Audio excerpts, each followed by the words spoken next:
Hello everyone, welcome back to another episode of Mental Health Awakening. And me and Angela today are joined by Will, and today's topic is how men shouldn't have to hide their emotions. So it's going to be a really good topic, a really good conversation, and a really good talk. So Angela, over to you. I'm Angela Jackson. I am known as the face of the Jackson Impact Mental Health Solutions in the USA. I'm in Tennessee. Glad to partner with the UK for this mental health awakening. I am a therapist, not your therapist. Glad to be here and ready to have this discussion. Yeah. So Will, if you could just say a little bit of who you are. All right. Yeah, I'm Will. I'm grumpy railwayman, nutcase, general, whatever. Yeah. I ain't a nutcase. If I'm a nutcase, I'm a good type. You got to be a bit daft to work on railways, anyways. Yeah, you got to be a bit Some insane. of the shifts we do, flipping heck. Yeah. But yeah, well, thanks, Will. It's gonna be good talk. Yeah. So maybe you could just say, like, why is mental health kind of important to you? Why? It's a touchy subject between some fellas, especially between fellas. There's this. We've grown up with this society of guys have to show how big and strong they are, and how we can't be, if we're shown as any sort of emotion or what have you, we're seen as weak. It shouldn't be that way.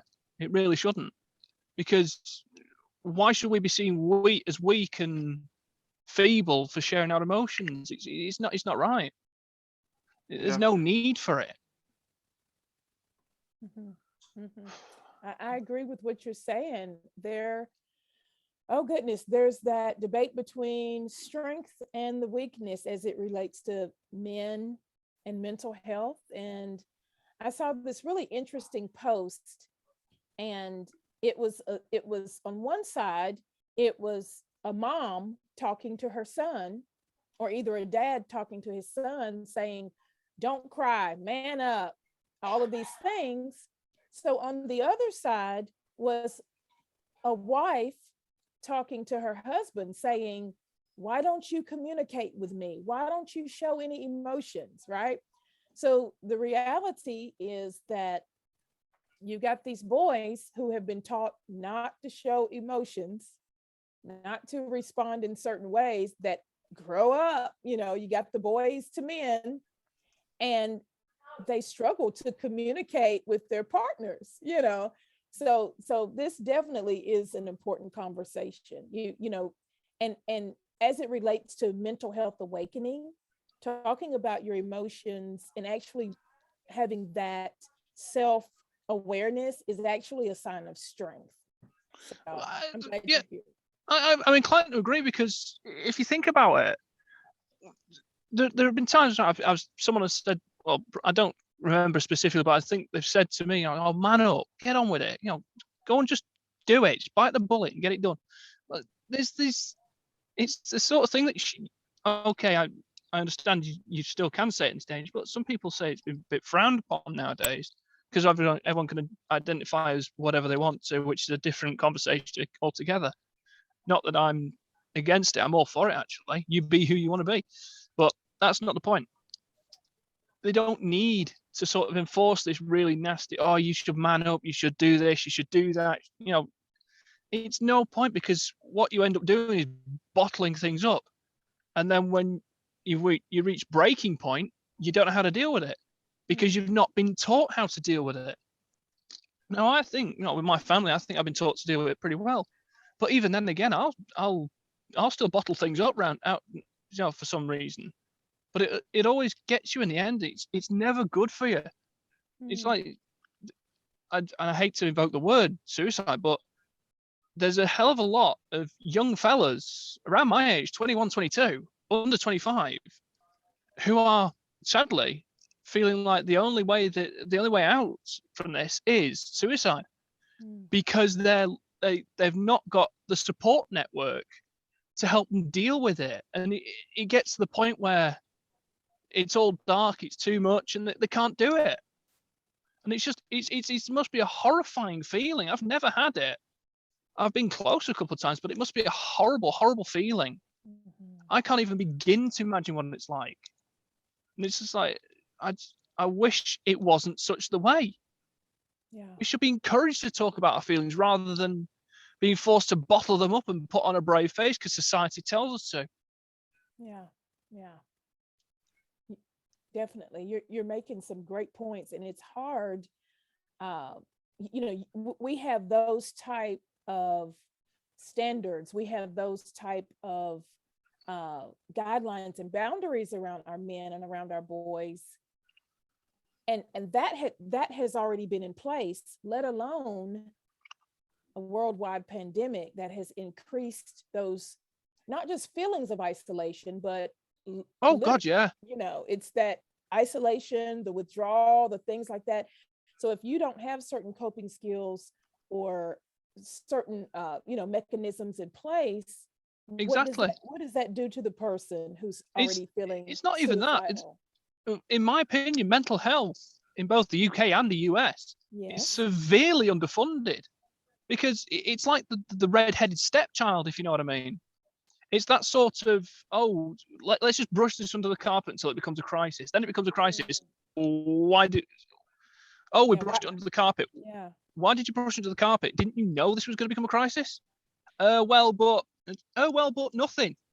If you haven't got a population that's happy and content in there, what's going to happen? You're going to start losing your population. People are going to start booking days off work because they're depressed because they're working too much. Yeah. And it's just like, well, fund it properly, and actually maybe you might have a happier population. Yeah. But, and a healthier population as well. Yeah. Much healthier. Well, you mentioned before that, you were taught certain things that helped you, and you still bottle things up. So what are some of the things that you were taught that have been helpful to you? You've got to let it out. There's one, if you've got something that's bothering you, for heaven's sake, tell someone. No one's going to think any less of you for telling someone about something than they would if they're probably going to think less of you for bottling it up rather than letting it all out.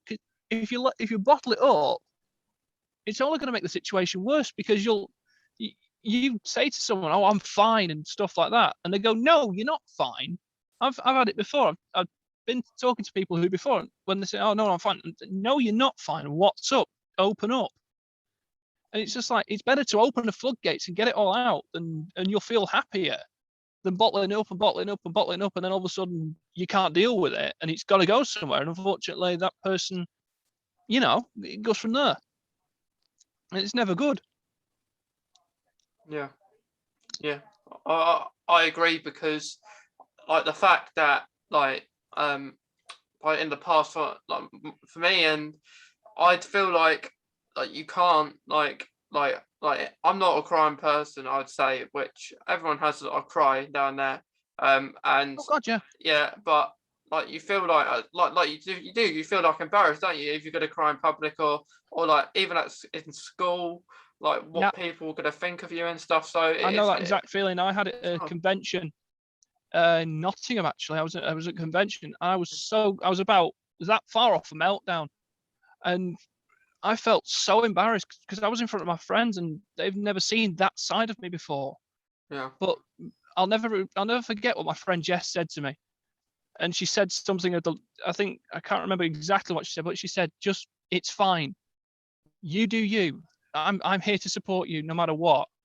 Because it was someone who was bothering me and trying to grab hold of my stuff at the convention. It's like, in the end, it was a case of I nearly had a massive meltdown in there. It's just like she's keeping him at bay and at the same time looking after me. And it's like, my friend Jessie's an absolute godsend. She's a complete godsend.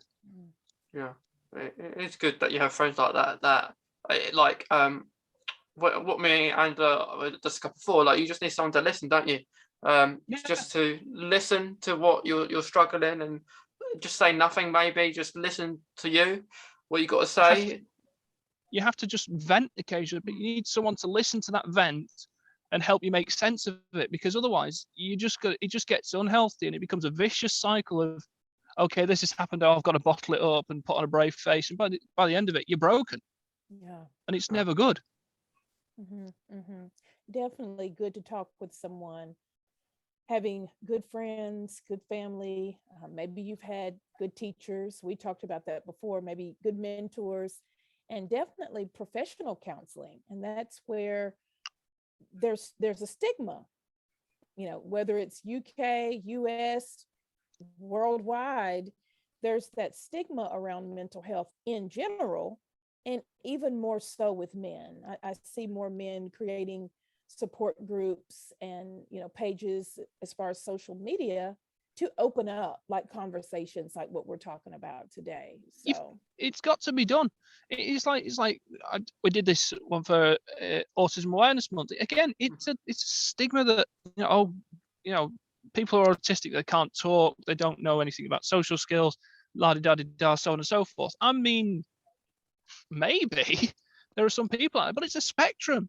You got some people who aren't as well developed, mentally developed, in a sense. I'm being very careful and choosy about my wording here, but you got some people who aren't as well developed mentally as like myself and Mason, because we're all, we're towards the other end of the spectrum where we can pass for neurotypical, but there's nothing neurotypical about it. I've often maintained that yes, I'm autistic, but I can pass for normal. Doesn't mean I have the struggles. Doesn't mean I have any less of a struggle in certain situations than other people. It's all about how I just have to deal with it. It's a different. I just have my own coping mechanism. Yeah. That's it. Because like I think like with the labels, high functioning, low functioning, I've started to feel about like that. I think it's like not good.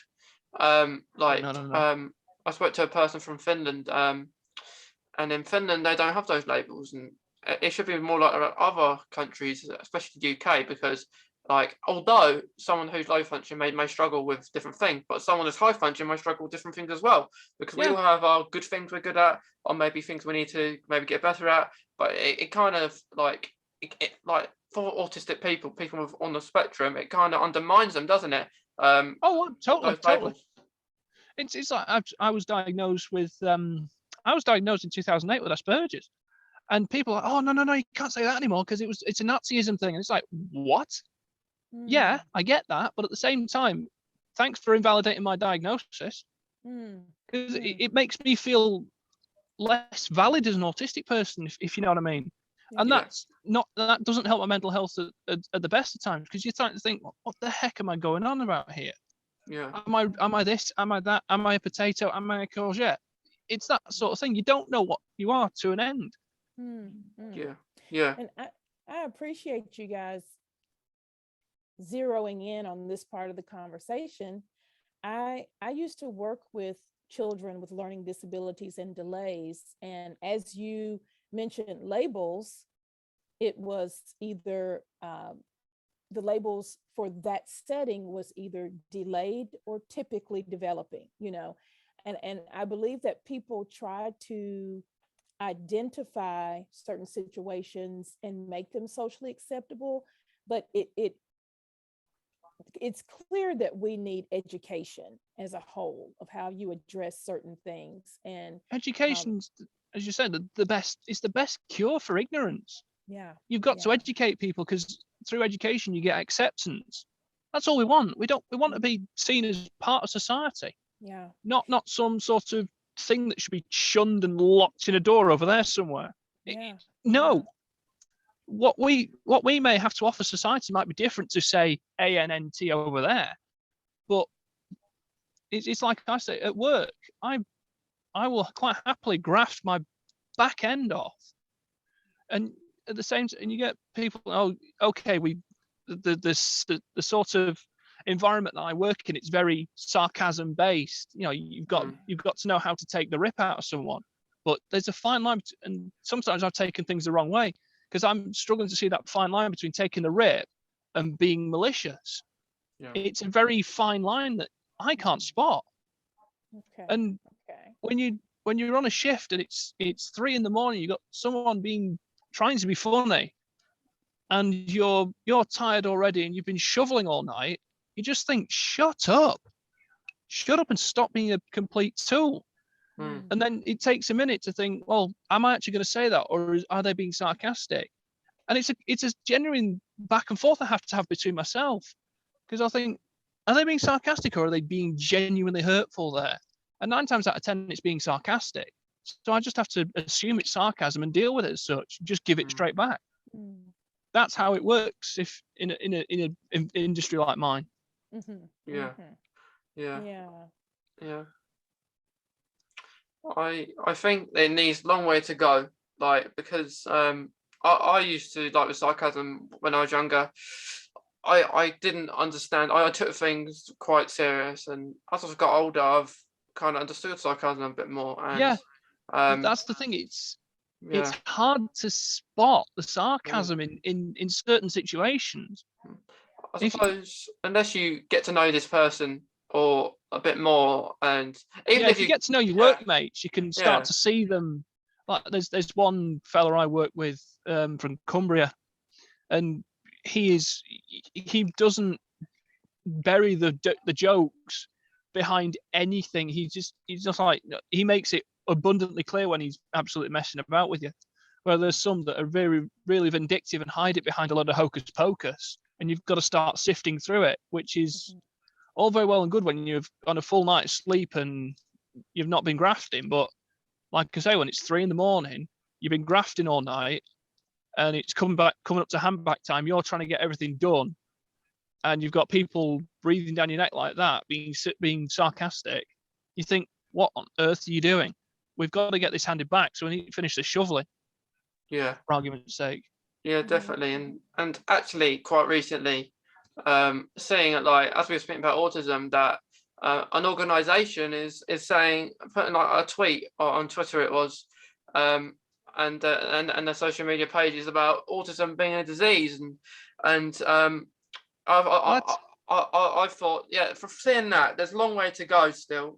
When you wouldn't think so with autism being around as long as it has, and because it's not a disease. They say it was discovered in 1930. Well, Everest was first descended in the 1800s, but I think it's been there for the past millions of years. Yeah, autism has always existed. It's only recently that it's actually been studied properly and found out as is. It's like I say, it's like Everest. It's been there for the past God knows how long, but they've only discovered it in 18 whatever by sending the damn thing. Yeah. So, and definitely that study and coming out and telling your individual stories and experiences, and that definitely brings about an awareness. Completely agree. It is why I started my profile, which is coming up to a year old. I started that to share my story with the internet. It's to show that people that it's not yes, it's a disability, but at the same time, sometimes it actually works in your favor. It doesn't. It's nothing that's obvious, like someone in a wheelchair or on crutches or who's been an amputee or whatever. It's a sort of an invisibility. It's a visible disease. Invisible disability. It's one of those things that you can show. It almost gives you an extra drive in your chosen special interest or whatever. It gives you that extra drive to become good at it and show it at its best. I can ramble on from Lord knows what about the railways, but I can't do maths. I'm not a mathematician, but I can shovel quite happily. I've got general knowledge coming out of wherever's. I've got, out the ears, and even then, some days I'll remember something that happened 5 years ago. Can't remember what I had for breakfast. It's all how to do with how I'm hardwired. I'm hardwired differently to someone else, and I think it's that people need to accept and understand. Yeah. So when people say, and both of you guys can answer, Mason, Will. So I've heard people say, describe autism as a different ability. Do you agree with that? And do you find that acceptable? You want to go first, Mason? I think like it being like what you say, Angela. I in terms, I would say I prefer that than disability. Like that kind of term. That it's something that you can. It's a gift. Autism as a whole. Like when I hear people saying it's a disease, it annoys me. Like even recently, it hit the scene. Like what I said, it just annoys me. And I did respond. I did retweet it, and I did say that it wasn't.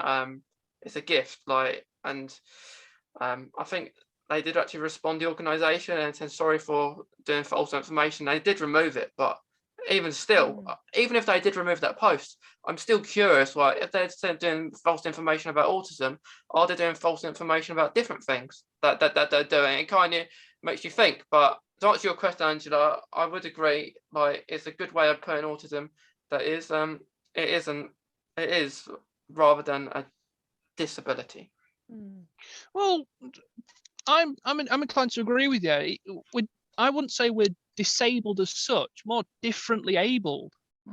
I work differently. I have a different. It's not a. I remember seeing something on the internet a good while ago. It's not a computing error. It's a different operating system. Autism and neurodivergent people are what Linux is to Windows, what Windows is to Mac. You know, I could be running on. If we're talking about computers, matey boy next to me on track could be running on Mac OS whatever, and I could be on Windows 10, and we don't know. It's just, well, I've never. The one thing that gets me is it's when the people refer to it as a disease. It's like it just lights my fuse. Why? It's not a disease. A disease is passed from one person to another via microbes or whatever. What we've got is completely different. We're hardwired like we are. It's not because we're some sort of diseased sort of individual that's going to go out and infect the world. No, it's completely opposite. And and then some people say, oh, but it's a superpower. You're like Rain Man. No, I'm not. I'm not like Rain Man at all. It just winds me up no end. And I'm trying not to get as heated as I can as is. It just it's one of those things you just think, for heaven's sake, just shut up and stop trying to invalidate us. We are human beings. Everyone is different. No two people are the same. And this is something that everyone has to respect. Everyone has to just get on board with the idea of we're all different. So what if someone likes a different thing to you? That's no big deal. No need to take the mick out of them for it. Well, you mentioned that you created your Instagram page about a year ago. Tell us a little bit more about some of the things that you post and focus on. Basically the word of me. It is basically just the how-to guide of me. I post up on everything that I just enjoy. I'm putting my life out there using my experiences to help other people. And just checking now, and this isn't to boast, but the 672 people who are following me are basically along for the ride. And I feel privileged to have that sort of reach. I mean, I'm not got thousands of followers, or I'm not getting thousands of likes. In fact, typical like count for my posts, choosing one at random, 55, 91, 34. I get numbers all over the place, but I don't get more than 100. My transport profile doesn't get more than, hasn't been doing that well recently. I've been struggling to clear 40 likes on a post, but at the end of the day, it's not about that. It's about me sharing my experiences with everyone else and showing them that people say that, oh, you're autistic, you can't be happy. I think you'll find that I can find joy in different ways to you. You know, people's idea of fun, especially on track, is going out and getting absolutely leathered on alcohol and all that. Mine is basically going for a day out with a camera and taking a load of pictures, or sitting down and having a book, sitting down reading a book, playing a game on my computer. I'm just doing what I do. Mm-hmm. I don't have to go out and get leathered. I don't have to go out and do whatever. I will do what I want to do, and I'll be damned if anyone's going to stop me. Mm-hmm. Mm-hmm. Yeah. So do you talk about mental health primarily or specifically on your page, or? I try and link it in, but mainly it's just a case of, oh, here's something I did this cool thing here. Have a look at it. If you like it, you like it. If not, then. But I'll always explain and try and tie it in with the ASD or whatever. It's one way of me being me, basically. Mm-hmm. Yeah, yeah. It sounds like you've got a great platform, and for people who have firsthand experience, that's what makes you a great advocate, you know.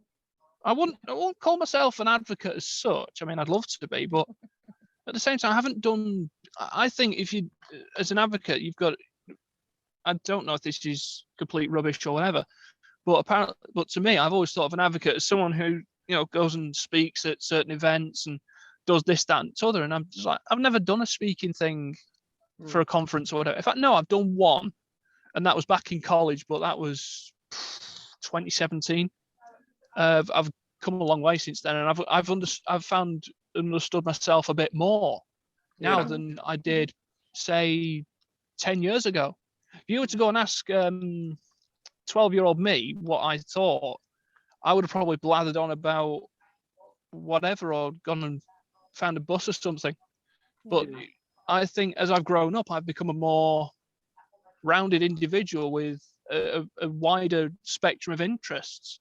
Yeah. And and I didn't have many friends, especially in high school, which is, I know with the difference in the States, high school here is from when you're 11 to you're 16.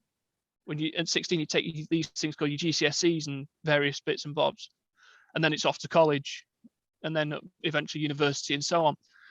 But what I'm trying to say is, my friendship circle in high school was practically non-existent. I had very, very few friends. I still have very few friends, and normally they live a good 100 and odd miles away, or some in the other side of the Atlantic, across the pond, as we say. But I've met more people through my page on Instagram or my activities on social media than I would have done in real life, because I would be too nervous in real life. Yeah. But at the same time, I feel like online I can be a bit more me and show it off a bit more. Yeah. I'm not one of these vlogging types that has to go and do something special for every day of the week and stuff like that, because it's not conducive, because you'll end up just getting burnt out. I quite happily, if I do post a YouTube video, I'll just post whatever I want to post. My channel, my rules. As long as I'm not hurting anybody, that's all I care about. Yeah. I think that's really important, because I think, like, on Instagram, it's a very good community with autism people. I think, and I've only just realised that the last few years, really. It's because everyone understands each other. They're not. It's not I'm better than you. No, I'm better than you. Blah blah blah blah blah. It's, we understand each other. We've been through the same struggles. We understand the struggles.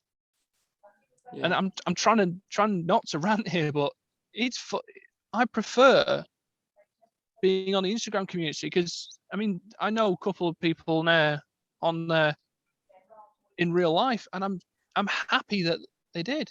I'm happy I've met them, because they've changed me for the better. Yeah. I want to say this, because you said that you don't feel like you're an advocate because you haven't done speaking engagements or things of that nature, but I want to encourage you, because you are creating awareness. When you share your story and you have people following and supporting, you're making an impact on their lives. There's some things that maybe someone else hasn't talked about or opened up that you have. So you definitely I'm pretty sure you have influenced the people that follow you. And it's not about the numbers. You know, if you put Yeah. all of those people in one room, oh, that's a lot of people. Oh God, You know? Well, again, like you say, it is not about the numbers; it's about the story. Oh, yes. And That's it. it's like I'm doing something at a convention coming up in May called Griffish Isles. I'm doing a panel there, basically how to get the most out of a convention. Well, that'd be good. It's basically Com 101 neurodivergent edition. How to get the most out of it without having a massive meltdown. And again, Yeah. it's going to be my own experience to help others. It's not as a sort of a, oh, look at me, I'm fantastic, this, that, and the other. No. I'm not like that. I can't boast. Yeah. I've got to, it's more a case of, this is what works for me. Find what works for you and you do you. That's all I care about. Just be yourself, have fun. You do you. Well, tell us, so for men, for young boys, for teens, for, you know, teenagers about to be adults, what would you say to them as far as their mental health? Like, do you have suggestions and tips that have been helpful for you as far as maintaining or stabilizing or seeking help? I think the biggest one is bugger everyone else. If you need to go and get some help, do it. Don't be embarrassed. Go and get the help you need. Because, and yes, okay, with the NHS, you've got to push for it, but for heaven's sake, push for it, because you'll thank your later self, your future self will thank you, because you've got to let it out. There's no point in bottling up, because it does more damage than if you just let it out. Open up and let it out, and that way you're not going to bottle it up and therefore cause yourself problems later in life, like anxiety issues or something. Yeah, I think that's great advice, Will, because it is important, and like I think mental health is really relevant to everyone, especially because if it comes to Instagram mental health, when you decide you want to do a post, because sometimes it can take a lot of energy to do it. God, yeah, you've got to. Yeah. I will. There's almost like a few stages of processes that I go through to decide if I want to post something, because I look at it long and hard and think, am I okay with this going up online? If the answer is yes, then it moves to the next stage where, okay, now I've got to put a caption to it, and you just build it up, and by the time you've got it, you're like, flipping heck, I've done all that, and I've stuck it on Instagram. It's when you hit that post button that you think, wow, that took a lot of stuff to do. But again, I wouldn't swap it for the world, because it makes you think, but also that experience that you've just shared will help maybe someone on the other side of the world.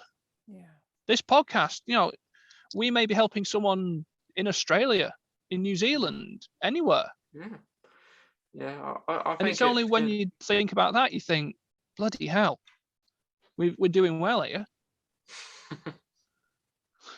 Yeah, we are like being an advocate. Like, it is very different for everyone. Like it doesn't really have to be speaking at conferences, I don't think, because it takes a lot of effort and confidence to do that. And oh God, yeah.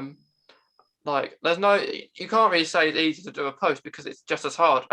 Even though you maybe not speaking out your actual voice, you're speaking out your voice onto a post.